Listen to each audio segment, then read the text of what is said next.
قدرت کی رنگ خزاں کے سنگ، یہ خزاں کا موسم ہے، ہر سو حسن و رعنائی، دلکشی و دل فریبی، اور فطرت کی حسین ادائیں جیسے ناچ رہی ہیں۔ رنگینیوں کے جلوے بکھرے ہوئے ہیں، یہاں حسن رقصاں ہے، ایسا لگتا ہے جیسے کسی ماہر مصور نے کمال مہارت سے کسی منچرے شاعر کی تخیلاتی خاکوں میں چھپی حسن کو چرا کر اسے حقیقت کے روپ میں حسن کے دلدادوں کی دلبستگی کے لیے پیش کیا ہو، یا یوں کہیے جیسے کوئی سپنوں میں پریوں کی دیس پہنچ کر رنگ و نور کا مشاہدہ کر رہا ہو۔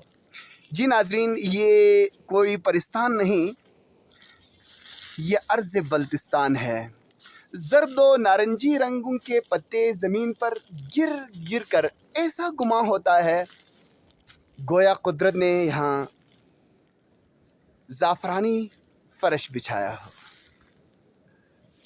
یہ سب صانع ازلی کا کرشمہ اور مصور حقیقی کے کاریگری کا ایک ادنا جھلک ہے۔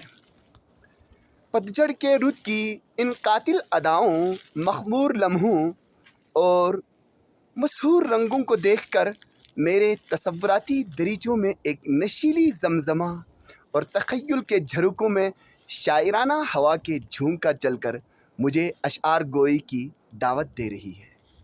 تو چند اشعار میں آپ کی نظر کرنا چاہتا ہوں۔ پتوں پہ زرد رنگ، ہوا میں اداسی چھپی ہے۔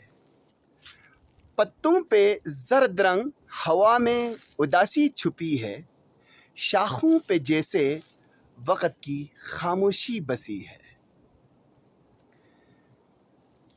جھونکا کوئی گزرتا ہے یادیں جگا کے چپ، جھونکا کوئی گزرتا ہے یادیں جگا کے چپ، خزاں بھی مسکرا کے جدائی سکھا گئی ہے۔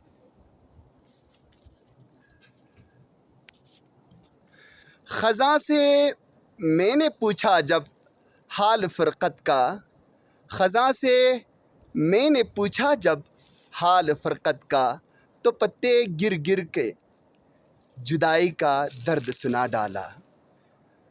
خزاں کے رنگ نے منظر نیا بنا ڈالا، خزاں کے رنگ نے منظر نیا بنا ڈالا، ہوا نے پیار سے پتوں کو گنگنا ڈالا۔